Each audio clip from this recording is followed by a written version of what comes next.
earliest memories of this young lady was donkey years ago, many moons and Christmases ago, on the Unplugged stage. I think that was the first time that I ever interacted with her. And such a phenomenal voice, such a phenomenal personality. Her name is Vera. She wears many hats, and we're going to find out a bit more about them this morning. Good morning. Good morning. How are you? Do you remember that day? I do. Now that you've mentioned, I'm like, oh my gosh, Unplugged, yo. That was donkey. Many moons ago. Many moons ago. And I love how you've progressed since then. Of course, you've had periods where you've gone silent. We'll figure out what that's about. But you really have grown in phenomenal ways since then. I think when we start off the conversation, I would like to know, where this journey all started. Was this always where you were going? Was it something you stumbled across, this particular talent of yours, or was it just right place, right time kind of thing? Oh, wow. I think it's a mixture of all the above. My very first moment when I realized that I could sing was when I was 7, and we had a Christmas play at school. And they miscast me. I wasn't supposed to be a shepherd because the shepherds were normally... It's actually a very silly story. The shepherds were normally the tall people, and the short people were like animals and stuff. So they miscast me, and then I was made the shepherd. And then when we got to the rehearsals, like the music teacher was like, no, it's supposed to be the tall girls only. And then she's like, anyway, there's a solo part. So no one wanted to sing. Then I was like, I'll do it. It's like, I'll do it. I don't want to be an animal. I want to sing. So I did the solo, and everyone was like, you can sing. And I was like, I guess I can. Looks like I can, guys. Wow. And then from there, like, I started doing like solos at Eisteddford, joined the choir, and then kind of like the career kind of like progressed through like a school kind of environment from there. With my friends, we started an a cappella group, and then again by chance, Haifa was happening when I was in upper 6, and my friend was invited to be a part of this project. And I was like, let me just walk you to the rehearsal space. And then I got there, and I will never forget this. Manuel Bagoro walks in, and then he looks at me, he's like, what are you doing here? Are you a part of the project? So I freaked out, and I was like, yes. And then I became a part. So my friend was like, how are you still here? And I was like, I lied. I was afraid I was going to get kicked out. And she's like, oh, wow. And that was so amazing because that was the first time I ever heard Hope Masike performing and Alexio, because it was a project with like young artists and Hope Masike and Alexio Kawara. And we got to open for them. We wrote our own song, and that was just really crazy for me. I was like, okay, so like maybe this music thing could be like something I could get into. Could be a thing. Oh, I love that. So that to me sounds like a lot of right place, right time kind of chances happening and just leading you in this direction. And as you began to embrace it a bit more, at what point did you decide, look, I think I'm going to actually take this on as a real thing and grow that, develop that, and become a serious artist? So when just after I joined college, I was in college for like 8 months, and then because of school fees and finances, I had to drop out. And what I used to do when I was still at college is I used to go to Book Cafe on Mondays for open mic. And from there, I got introduced to other events like acoustic night and things like that. And then, so when I then had to leave school, I was like, okay, I can't just sit at home. It'll drive me crazy. So I was like, okay, let me just like keep doing the music thing. Started a band. We used to just rehearse all the time, just never perform anywhere. And then a friend of mine was like, listen, you can't have a band and not perform. Just do a show. Sense. He's like, book a show. And I was like, okay. So we went to Allianz, and I was like, okay, let's do a Valentine's show. Because I was like, I know everyone's looking for something to do on Valentine's Day. So we rehearsed, and we had a full house, and I was like, people don't even know who I am. And I was like, okay, that's great. And then Book Cafe also booked me for a couple of gigs as well.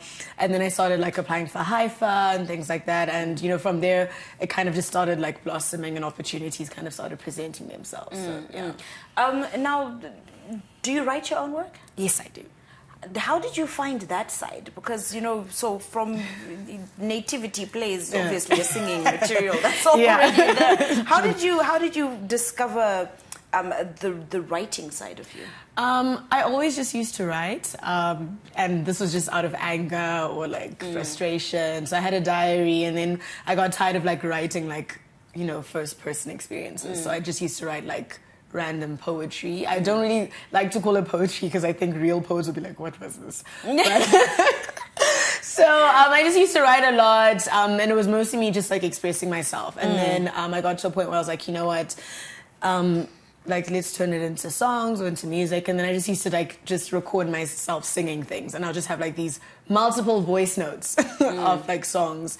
And I never knew how to play an instrument. So when I first met my first guitarist, he then used to like put the music to what I was singing or to what I was saying, and that's how it kind of developed from there. Right, right. So there is that trap of getting stuck in covers, in cover mode, and finding comfort in knowing that I can do as many covers as I want.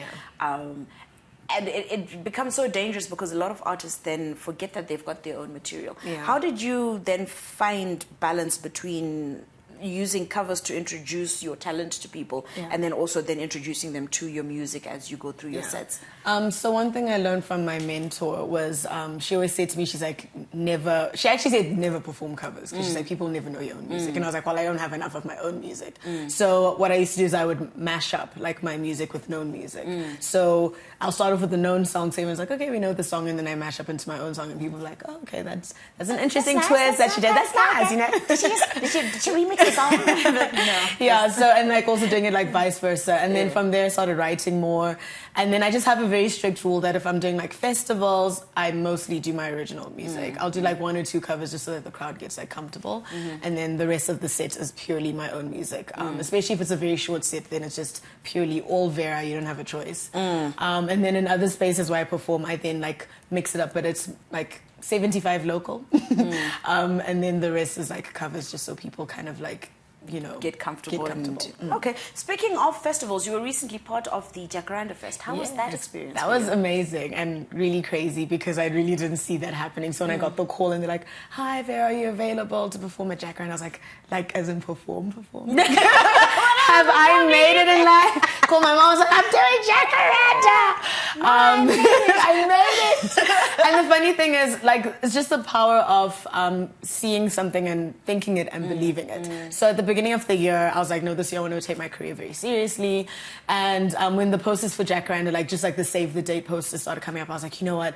I need to consciously put myself in positions where the Jacaranda people see me, and then I become like an option for like an artist they're looking for. Then I was like, maybe I should apply, maybe I should send an email. Then I was like, no, I'll just make sure that, you know, they just see me everywhere, be there, tagging them like, Vera for me. And like, you know, and literally in my mind, the aim was for next year. I wasn't thinking about performing this year, Jacaranda. I was like, I'm doing the work now so that next year they see me. So when I got the call for this year, I was like, oh wow, so soon. So Grammys, here I come.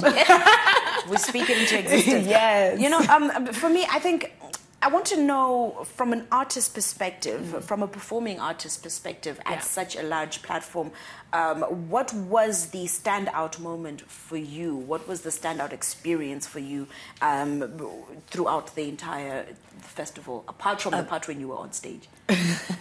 Oh gosh, I think just the standout moment. Wow. Okay, so yes, so when they asked me for my tech rider, they told me that there's a screen.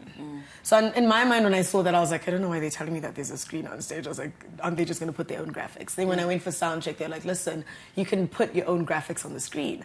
So I called up my videographer and I was like, listen, we need something. We have a screen. So he's like, okay. He's like, how much time? I was like, it's going to be a loop for 45 minutes. So I was like, just make something cool. And he's like, okay, cool. And then he did these really cool graphics. And for me, that was like the wildest thing, because now when I saw the pictures afterwards, and like even my friend, when she came to watch me, she's like, girl, your graphics are so cool. I was like, I know. Like, I was like, I couldn't turn around and look at them, but I was like, but I could sense it. I was like, this is so cool. I have graphics like Beyonce.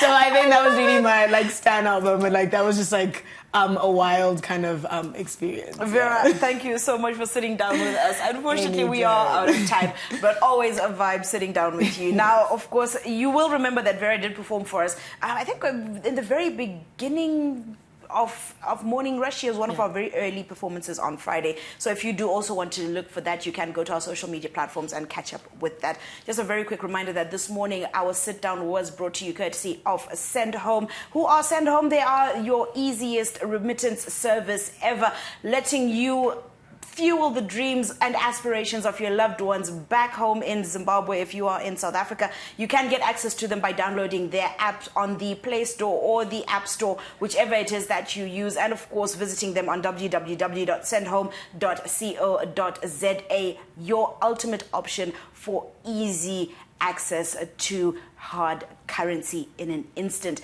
Now don't go away.